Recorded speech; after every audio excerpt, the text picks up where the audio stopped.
తెలంగాణ రాష్ట్రంలో ఉన్న బాలికలకు ముఖ్య గమనిక హెచ్పివి వ్యాక్సిన్, హ్యూమన్ పాపినోవా వ్యాక్సిన్. అది గర్భాశయ క్యాన్సర్ రాకుండా ప్రివెంటివ్ మెడిసిన్ అన్నమాట.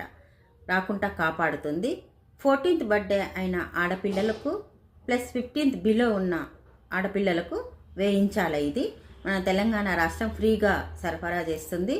ఈ రోజు నుంచి స్టార్ట్ అయింది క్యాంప్స్. మీకు మీ మీ విలేజ్లలో మీకు వచ్చినప్పుడు మీరు తల్లిదండ్రులకు ముఖ్య గమనిక, ఖచ్చితంగా మీ పిల్లలకి ఇప్పించండి. సంవత్సరానికి 80,000 కేసులు గర్భాశయ క్యాన్సర్ వస్తుంది.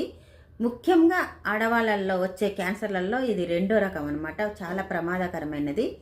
దానివల్ల గర్భాశయ క్యాన్సర్ వల్ల చాలామంది తొందరగా గుర్తించలేక చాలామంది చనిపోతున్నారు. అందుకే ప్రివెంటివ్ రాకుండా ఉండటం కోసం ఈ వ్యాక్సిన్ మన తెలంగాణ ప్రభుత్వం తీసుకొచ్చింది. ఖచ్చితంగా మీ పిల్లలకి వేయించగలరని మనవి.